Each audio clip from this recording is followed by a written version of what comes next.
누가복음 9장 57절 이하에 있는 말씀에 보면 예수님의 제자가 되겠다고 예수님이 원하시는 삶을 살기를 희망하는 세 사람이 등장합니다. 첫 번째 사람이 말하기를 선생님이여 어디로 가시든지 나는 따르겠나이다 라고 말했습니다. 예수님 답변하시기를 여우도 굴이 있고 공중의 새도 집이 있는데 인자는 머리 둘 곳이 없다고 하시면서 네가 만일 나를 따르고자 한다면 노숙도 각오해야 될 것이다 하는 의미로 말씀을 하셨습니다. 두 번째 사람이 말하기를 내 아버지께서 세상을 떠나셨는데 내가 가서 장례를 치른 후에 주님을 따르겠습니다. 이렇게 말하니까 예수님 말씀하시기를 죽은 자들을 장사 지내는 것은 죽은 자들로 하게 하고 너는 먼저 가서 하나님의 나라를 전파하라. 이렇게 말씀하셨습니다. 이 두 번째 말씀은 사실 우리를 굉장히 혼돈스럽게 만드는 의미를 담고 있어요. 세 번째 사람이 이렇게 말합니다. 내가 주님을 따르겠습니다마는 나로 먼저 가서 가족들과 작별 인사를 하게 해 주십시오. 그때 주님께서 누가복음 9장 62절에서 누가의 기록에 의하면 손에 쟁기를 잡고 뒤를 돌아보는 자는 하나님 나라에 합당하지 않다는 말씀을 하셨습니다. 주님과의 관계에 있어서 언제나 최우선적으로 헌신되어져 있어야 할 것을 말씀하신 것이죠. 우리는 예수를 처음 믿었던 순간이 있습니다. 저처럼 모태 신앙을 가진 사람도 있고, 제가 신앙생활을 어머니 뱃속에 있을 때부터 교회를 출입했다 이런 생각하면서 지금의 이 자리에 오기까지 만 66년 동안 주님을 믿고 섬기고 따라온 것이죠. 우리들 가운데는 적어도 3, 40년 이상 신앙생활 하신 분들도 계시고 또 수년 동안 신앙생활 하신 분들도 계시고 최근에 예수를 믿기로 결단하신 분은 어쩌면 1년도 되지 안 된 분들도 있을 것입니다. 그런데 지금까지 우리들의 신앙생활을 이렇게 쭉 돌아보면 주님의 부르심에 맞는 삶을 살았던가? 여우도 굴이 있고 공중의 새도 굴인 집이 있는데 인자는 머리 둘 것이 없다고 말씀하셨는데 우리는 주님 때문에 더 잘 되기를 원하고 더 좋은 집에 있기를 원하고 더 좋은 것 먹기를 원하며 살지 않았나? 때로는 가족관계에 매여서 혈연에 매여서 주님 앞에 헌신해야 될 부분에 많은 것들을 놓치진 않았나 하는 생각들을 하게 되고 내 삶을 쭉 돌아보니까 하나님 앞에 부끄러운 것들이 너무 많고 하나님의 부르심에 맞는 그 목적에 맞는 삶을 살지 못했던 것들이 너무 많아서 죄송한 마음이 참 많이 들더라고요. 그런데 오늘 열왕기하 2장에서 이제 생애 마지막 한 경점에 서 있는 엘리야를 만나게 됩니다. 엘리야는 하나님의 사람이었고 또 정말 수많은 위기의 순간들을 넘기면서 오늘에 이르게 되었습니다. 하나님께서는 일반 사람들처럼 엘리야를 다루기를 원치 않으셨고 그를 특별한 방법으로 생애 마지막 순간을 맞게 할 계획을 가지셨습니다. 그것은 바로 요단강가에서 회오리 바람으로 엘리야를 하늘로 올라가게 하는 것입니다. 마치 예수님께서 승천하시는 장면을 우리가 사도행전 1장에서 보는 것처럼 오늘 이 열왕기하서 2장에서 또 한번 보게 되는 거죠. 엘리야의 삶을 이렇게 쭉 조망해 볼 때 그는 죽음을 보지 않고 하늘로 옮김을 당하게 되는데 하늘로 옮겨지기 전에 그가 무엇을 했는가 하는 것을 우리가 함께 잠깐 돌아보려고 합니다. 본래는 엘리야의 완주에 대해서 말씀을 나누고 그의 제자인 또 엘리사의 삶까지 우리가 이 말씀 속에서 함께 조명해 보려고 했는데 말씀을 제가 준비하다 보니까 도저히 엘리사의 삶을 이 시간에 나눌 수가 없겠더라고요. 그래서 이것은 좀 뒤에 나누기로 하고 오늘은 엘리야의 완주된 삶을 함께 나누면서 우리가 우리의 남은 삶을 어떻게 살아야 될 것인가 하는 부분에 하나님께서 원하시는 말씀을 좀 듣기를 원하고 나누기를 원합니다. 엘리야는 이제 이 생의 마지막 순간 앞에서 자신의 삶을 쭉 돌아보는 시간을 가졌습니다. 여러분 1절 말씀에 보면 여호와께서 엘리야를 회오리 바람으로 하늘로 올리고자 하셨다라고 말씀합니다. 이것은 하나님께서 엘리야의 생애의 마지막을 어떻게 하기를 원하셨는가 하는 것을 잘 보여주고 있는 거죠. 최소한 엘리야에게는 승천의 시간, 또 승천의 방법, 그리고 승천의 장소까지는 미리 계시해 주셨을 것이라고 생각을 합니다. 엘리야가 서둘러서 요단으로 가고자 했던 것도 바로 그런 의미가 숨겨져 있었던 것이죠. 그런데 1절 말씀부터 이제 쭉 말씀을 보게 되면 엘리야는 길갈에서 베델로 가기를 원했고 또 베델에서 여리고로 가려고 했고 여리고에서 요단으로 가게 됩니다. 이렇게 그가 순간순간 머무는 장소를 옮겨가면서 엘리사에게 무슨 이야기를 했는가 하면 여호와께서 나를 베델로에 보내시니 너는 여기 머물라고 말씀합니다. 여호와께서 나를 또 여리고로 보내시니 너는 여기에 머물라고 말씀합니다. 여호와께서 나를 요단으로 보내시니 너는 여기에 머물라고 말씀하십니다. 여기에 숨겨진 뜻이 무엇이 있을까? 또 엘리사가 하나님께서 당신의 스승을 당신의 머리 위로 올리실 것을 당신 알고 계십니까? 라고 물었을 때 나도 아니 잠잠하라 잠잠하라 이렇게 말씀한 의미는 무엇일까? 이런 것들도 다 말씀을 나누려고 설교 원고 속에는 다 집어넣었는데 도저히 시간이 안 돼서 이것도 뒤로 미루도록 하겠습니다. 엘리야는요 조상들의 신앙과 정신이 깃든 곳을 방문해 보기를 원했고 그리고 그곳에서 자신의 삶의 흔적들을 돌아보면서 자신이 하나님 앞에서 어떤 삶을 살아왔는지를 조망해 보려고 했던 것이죠. 길갈이라고 하는 곳은 지금 엘리야와 엘리사가 길갈에서 출발하지 않습니까? 길갈에서 이제 베델로 가게 되는데 길갈이라고 하는 이곳은 이스라엘 백성들이 여호수아를 중심으로 해서 요단을 건너서 첫 번째 머물렀던 곳이 바로 길갈입니다. 이곳에서 광야에서 할례를 받지 못한 자녀들에게 할례를 행하게 되고 이곳은 첫 번째 성인 여리고성을 정복하기 위해서 잘 준비하는 출발 지점이었습니다. 이곳에서 이제 전투가 시작될 것을 눈앞에 두고 여호수아의 지시를 기다리면서 앞으로 해야 될 일을 대비하는 곳이기도 하죠. 어떻게 보면 이스라엘 백성들이 약속의 땅을 정복하는데 시작이 이루어졌던 곳이기도 합니다. 아마도 이곳에 있으면서 엘리야는 자기가 하나님의 종으로 선지자로 부름받았을 때 평범했었던 그 순간들, 그때 하나님께서 자기를 부르시면서 자기에게 명령하셨던 것을 순종했던 그 시작을 아마 생각하지 않았을까 하는 생각도 우리가 해볼 수 있습니다. 학자들에 따라서는 이 길갈을 요단을 건넌 이스라엘 백성들이 첫 번째 전초 기지였던 길갈로 보지 아니하고 베델에서 북쪽으로 약 11km 정도 떨어져 있는 지금의 일룰리에라고 하는 도시로 보는 학자들도 있긴 합니다. 우리가 정확한 내용을 모르기 때문에 우리는 우리에게 굉장히 익숙한 길갈로 이해를 하고 또 이 부분을 보시는 것이 좋을 것 같습니다.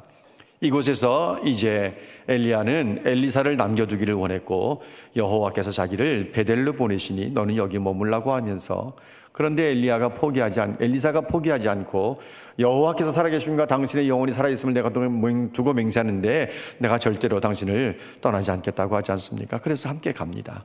베델로 가고 여리고로 가고 요단까지 가게 되는 거죠. 베델은 하나님의 집이라는 뜻을 가지고 있는 장소입니다. 이것은 조상들의 기도의 장소이기도 했습니다. 아브라함이 약속의 땅에 들어와서 단을 쌓은 곳이기도 하고 하나님 앞에 예배를 드렸던 곳이기도 합니다.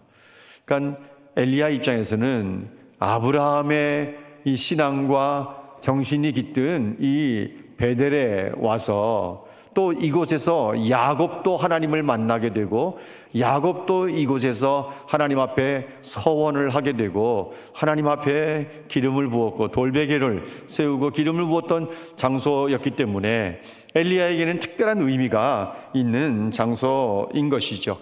조상들이 쌓았던 그 돌단, 그것을 바라보면서 엘리야는 자신이 지나온 삶을 돌아봤을 것이고 하나님께서 자기를 부르셨을 때 그리시네가로 가게 되고 사르밧으로 가게 되면서 하나님이 자기의 필요를 공급해 주셨던 것을 체험한 순간들, 그리고 사르밧으로 가서 그곳에 3년 가까운 세월을 머물면서 하나님의 은혜를 누렸던 이런 많은 것들이 바로 이 베델에 와서 생각했을 것이라고 우리는 그렇게 생각할 수 있습니다. 여리고로 옮겨가게 됩니다.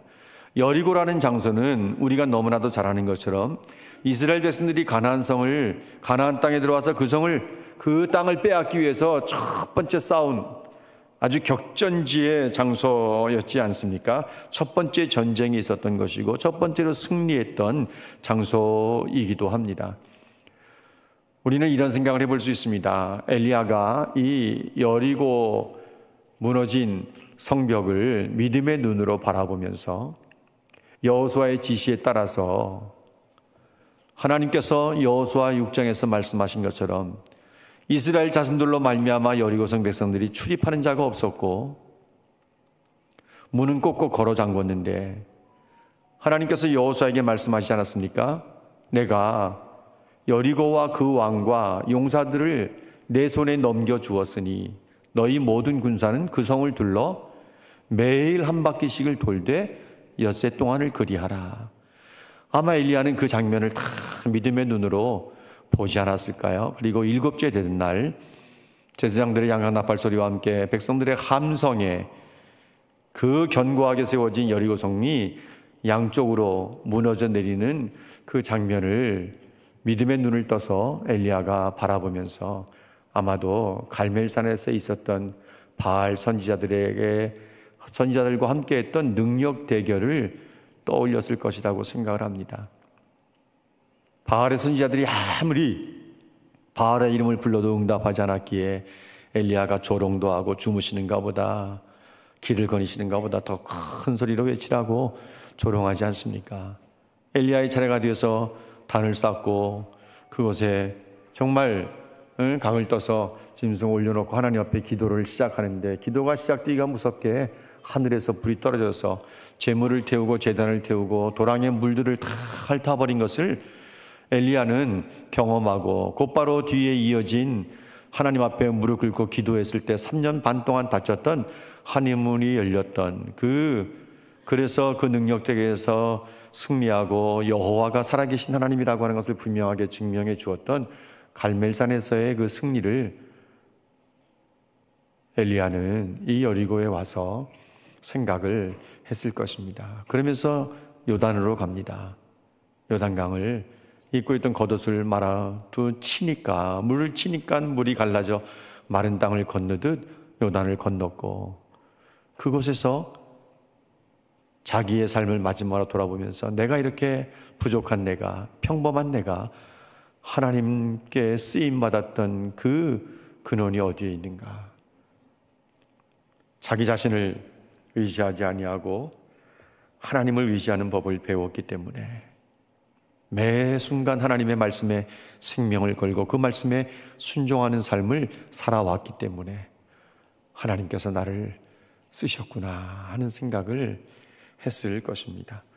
우리들도 우리의 신앙의 출발 지점이 있습니다. 그러면서 정말 하나님 앞에 눈물로 예배를 드렸던 순간도 있었고 목이 터져라 기도하면서 하나님을 만났던 순간들도 있었고 치열한 영적인 전쟁을 하듯이 내면의 싸움을 경험했던 순간도 있었고 넘어지기도 하고 엎어지기도 하고 자빠지기도 하면서 또 일어나서 걷기도 하고 그러면서 오늘 여기까지 오신 분들도 계실 텐데 우리는 수시로 우리 삶에 대한 반추가 있어야 합니다.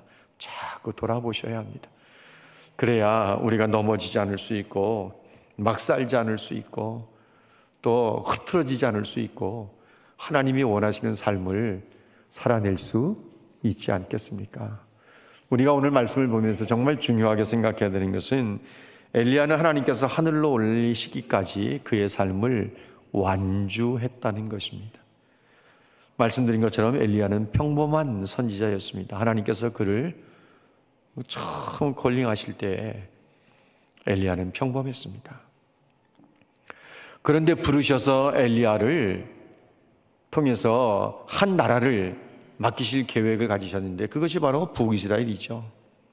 우상을 숭배하는 나라, 금송아지 우상을 숭배하면서 바알과 아세라를 숭배하기에 열심을 내는 북이스라엘을 하나님께서는 엘리야에게 맡기기를 원하셨습니다. 그래서 하나님을 신뢰하는 법을 배우게 하십니다.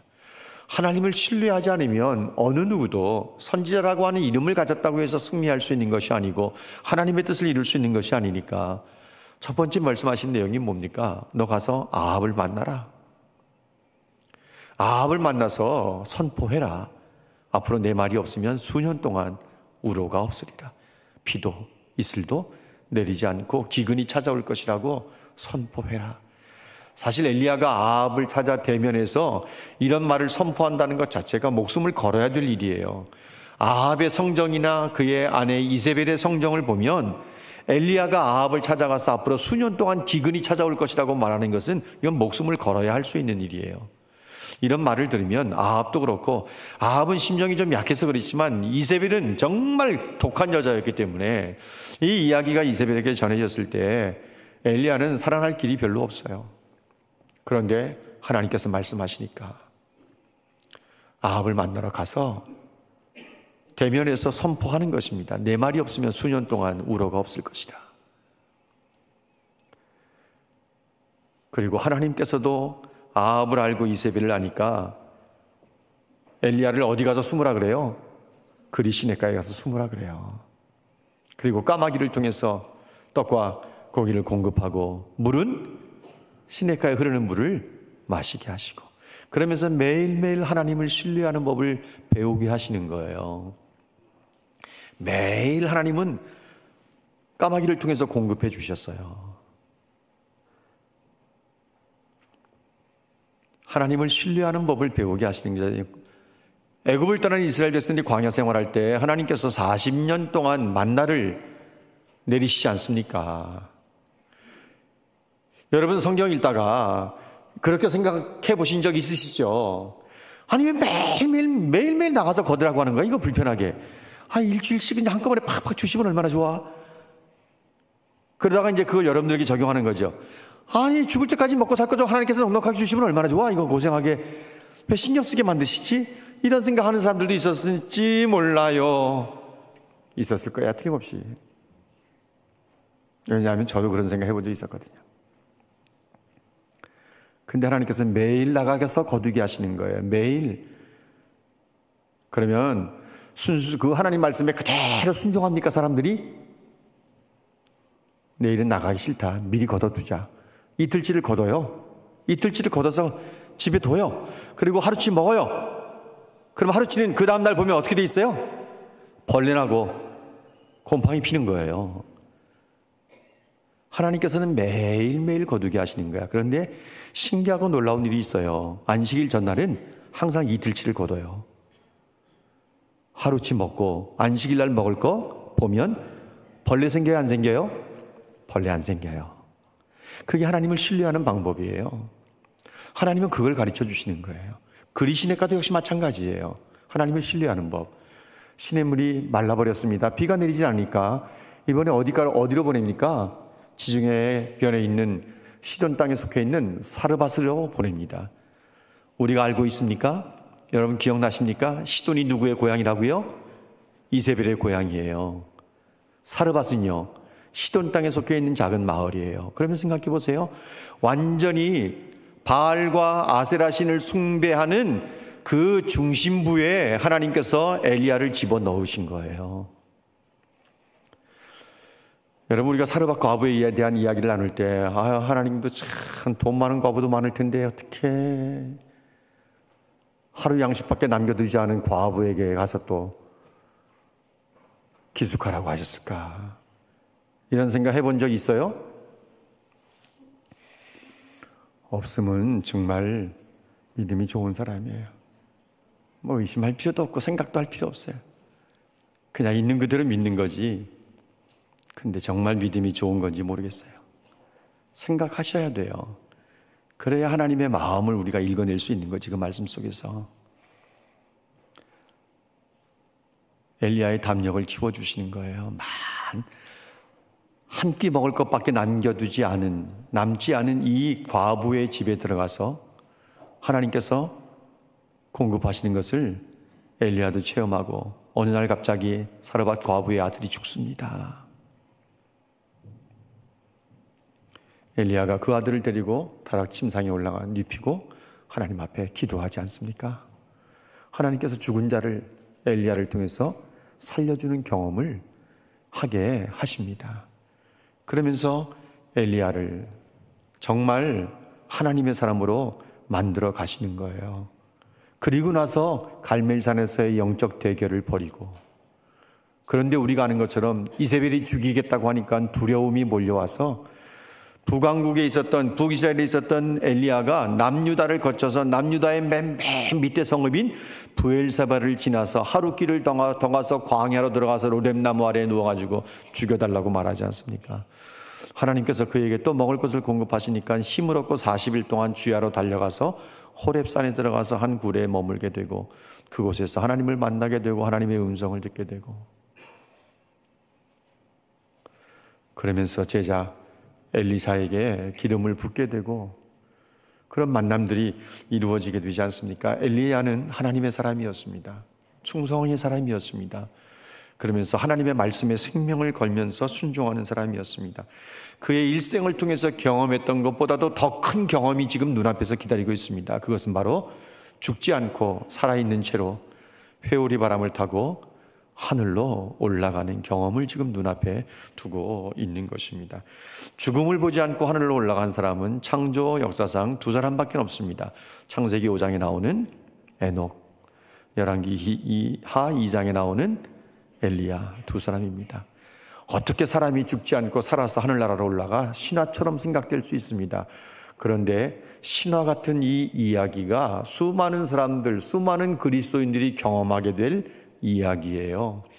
데살로니가전서 4장 16절 17절 말씀에 보면, 주께서 호령과 천사장의 소리와 하나님의 나팔 소리와 함께 강림하실 때 그리스도 안에서 죽은 자들이 다 일어납니다. 그때에 땅에 묻힌 사람들, 유골함에 담겨져 있는 그 한 줌에 지나지 않는 그 유해들이 다 이름에 자기 이름을 부르는 것을 듣고 지금과 같은 사람의 형체로 변화를 입어서 영과 육의 신비한 결합이 이루어지면서 17절 말씀에 보면, 그 후에 우리 살아남은 자들도 그들과 함께 구름 속으로 끌어올려 공중에서 주님을 영접하게 되고, 그리고 그 후에 항상 주와 함께 있게 될 것이라고 말씀합니다.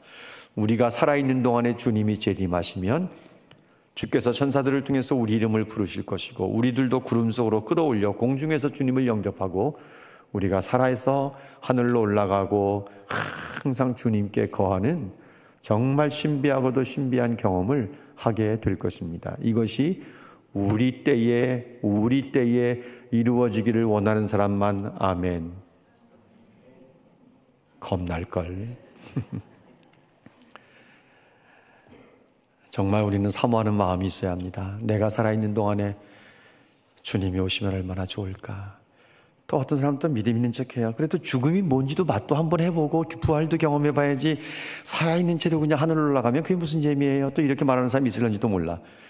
사실 저는 그래도 살아서 올라가고 싶어요. 중요한 것은요, 엘리야가 완주했다는 것입니다.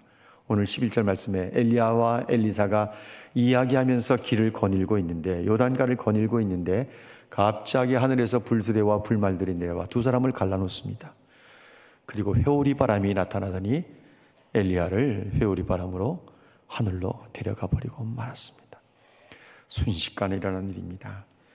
여러분, 이것은 엘리야의 일생의 사역이 북이스라엘의 이 바알 종교와 일생을 투쟁했던 엘리야의 사역이 결국은 승리했다고 하는 사실을 우리에게 알려주고 있는 거예요.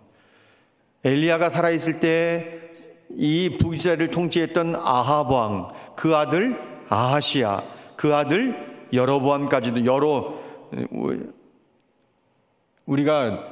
여로함까지도 우리가 볼 수 있을 텐데, 중요한 것은요, 뭔가 하면 이들은 다 죽게 된다는 거예요. 엘리야가 살아있을 때는, 승천하시기 직전까지는 아합과 아하시아의 죽음만 보게 됩니다. 아합은 우리가 아는 것처럼 시리아와의 전쟁에 왕복을 입지 않고 일반 병사의 복장으로 전쟁에 나갔다가 시리아 군사가 쏜 화살에 맞아서 화살이 그 갑옷 솔기를 뚫고 들어와 정말 이 가슴에 꽂히는 바람에 중상을 입고 나가서 치료하기를 원했는데, 워낙 전쟁이 치열해서 그 전쟁터에서 빠져나가지 못하고 전쟁하다가 결국은 너무 많은 피를 쏟아 그날을 넘기지 못하고 죽지 않습니까?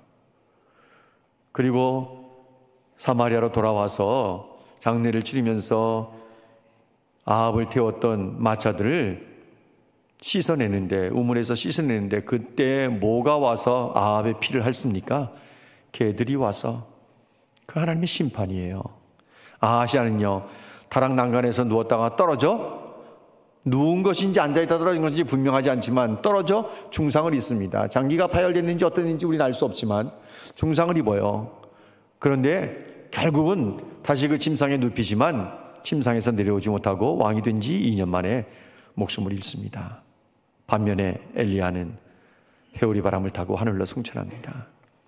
이것이 엘리야의 사역이 승리했다고 하는 사실을 우리에게 분명히 보여주고 있는 거예요. 신앙적으로 엘리야는 완주의 삶을 살았던 것입니다. 하나님 안에서 믿음으로 살다가 자신의 삶을 완주해내는 것이 정말 행복한 삶을 사는 사람인 줄로 믿으시기를 바랍니다. 성경의 인물 가운데요, 하나님이 부르신 부르심의 목적에 맞게끔 살다가 삶을 완주해낸 사람들이 얼마나 되는 줄 아세요? 1982년도에 로버트 클린턴 박사가 13년 동안 성경의 인물들 900명에 대한 연구를 했어요. 그리고 나서 이름이 있는 지도자들 100명을 추렸습니다. 로버트 클린턴의 주된 관심은 뭔가 하면 이들이 생의 마지막을 어떻게 끝냈을까. 그런데 정말 일찍 잘려나간 사람들이 있어요. 압살롬, 아합, 세례 요한, 요한의 형제 야고보. 이들 가운데는 세례 요한도 있었고 야고보도 있었고 선한 사람들도 있었습니다. 그리고 비참하게 끝낸 사람들이 있습니다. 엘리 제사장, 삼손, 솔로몬도 사실은 비참하게 생을 끝낸 거예요. 이것이 구원받았느냐 못 받았느냐 지금 그런 이야기를 하는 것이 아닙니다. 생의 마지막에 아름답지 못하고 비참하게 끝낸 사람들, 그저 그렇게 끝낸 사람들이 있어요. 히스기야도 멋진 성군이었지만 생의 마지막은 그저 그렇게 끝냈습니다. 여호사밧도 성군이었지만 그저 그렇게 끝냈어요. 아합의 가문과 여호람, 아합과 전쟁에 나갔던 이 여호사밧이 아합의 아들인 여호람과 전쟁에 또 한 번, 모압과의 전쟁에 또 한 번 나가지 않습니까? 그러면서 이 자기 아들 또 같은 동명이인 여호람을 위해서는 이세벨의 딸이 되는 아합의 딸인 아달랴를 며느리로 맞아들인, 그러면서 여호사밧이 그의 생의 마지막은 정말 어중쩡하게 끝냈어요. 그렇지만 삶을 완주해낸 사람들, 275세를 살았던 아브라함, 욥, 엘리야, 예레미야, 이런 사람들, 그리고 신약으로 넘어오면 사도 요한, 요한계시록까지 기록을 했던 사도 요한, 바울, 베드로. 물론 바울도 그렇고 베드로도 그렇고 순교의 제물이 되었지만 그들은 그들의 삶을 정말 멋있게 완주해낸 사람들입니다. 여러분, 수많은 리더들이 왜 생을 멋있게 완주해내지 못한 줄 아세요? 많은 사람들이 이성에 넘어졌습니다. 많은 사람들이 탐욕에 넘어졌습니다. 재물의 탐욕에. 많은 사람들이요, 질병에 넘어졌습니다. 그리고 가족들의 기습 공격에 넘어졌어요. 솔로몬 같은 경우 1000명의 여인을 둔 솔로몬이 살아남을 재주가 없었던 거죠. 그야말로 우상을 숭배하는 자리에 떨어질 수밖에 없었고, 아합도 역시 마찬가지예요. 이세벨이라는 여인을 만나지 않고 믿음의 여인을 만났다면 하는 아쉬움이 들 때가 있는 것도 사실입니다. 사랑하는 여러분, 세상 사람들이 그렇게 부러워하고 갖기를 원하는 재물을 가지고 건강을 누리고 출세하고 성공하면 행복하다고 말할 수 있습니까? 정말 그게 천년만년 오래 갈까요? 그것 때문에 우리의 영혼이 만족할 수 있을까요? 여러분, 전도서 6장 3절 말씀을 한번 보시길 바랍니다. 전도서 6장 3절 말씀 같이 한번 읽어볼까요? 다 같이 읽겠습니다. 시작. 사람이 비록 100명의 자녀를 낳고 또 장수하여 사는 날이 많을지라도 그의 영혼은 그러한 행복으로 만족하지 못하고 또 그가 안장되지 못하면 나는 이르기를 낙퇴된 자가 그보다는 낫다 하나니. 100명의 자녀를 낳고 사는 날이 많다 할지라도, 심지어 여기에 덧붙이면 많은 재물을 누린다 할지라도 영혼은 그러한 행복으로 만족할 수 있는 게 아니다. 영혼은 하나님이 주시는 구원의 은혜가 있어야 되는 것이고, 하나님과의 친밀한 교제를 통해서 하나님이 주시는 복을 누리며 살 때에 만족함이 있을 수 있는 것이지, 안장되지 못하면, 평안하게 장례를 지르지 못하면 낙태된 자가 오히려 더 낫다고 솔로몬은 그렇게 말하고 있는 것을 우리가 보게 됩니다. 여러분, 믿음 생활 잘 하시고 끝까지 완주해낼 수 있기를 바랍니다. 존 메가더 목사는요, 죽음은 완성된 삶을 원하는 것이다 그랬어요. 죽음이 어떤 형태의 죽음이 오든지 죽음은 완성된 삶을 원하는 것이다. 데이비드 플랫이 말하기를 죽음을 상급으로 보기 시작할 때 우리의 삶이 급진적이 될 수 있다 그랬습니다. 수많은 사람들은 세상에서 잘되고 세상에서 성공하는 것에 제1의 우선순위를 두고 살아가고 있지만, 그리스도인들은 우리가 더 나은 본향을 사모하는 마음이 있어야 되는 거죠.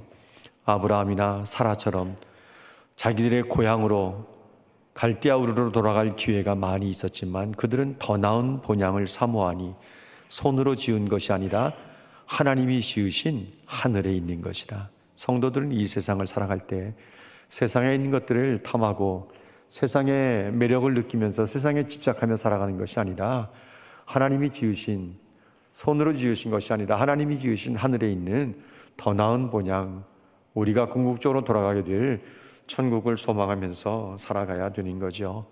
브룩힐즈 교회 데이비드 플랫이 이런 이야기했습니다.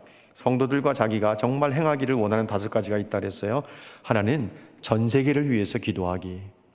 두 번째, 성경 전체를 샅샅이 읽기. 세 번째, 재정을 의미 있는 곳에 사용하기. 여전히 자신과 자신의 가족들만을 위해서 돈을 쓴다고 한다면 나중에 분명히 하나님이 책임을 물으실 겁니다. 하나님이 주신 돈을 의미 있는 곳에 쓸 수 있어야 돼요. 그렇게 사용하는 돈이 내 돈이고 내가 가지고 있는 돈이 내 돈 아닙니다. 나를 필요로 하는 곳에 가서 섬기기. 하나는 지역교회에 헌신하기. 사랑하는 여러분, 저는 우리 모두가 하나님이 허락하신 삶에서 완주해낼 수 있기를 원합니다. 오래 산다고 해서 완주하는 것이 아니에요. 하나님의 부르심에 맞는, 그 목적에 맞는 삶을 살다 가는 것이 완주하는 거예요. 여러분, 엘리가 몇 살까지 살았는 줄 아세요? 98세까지 살았어요.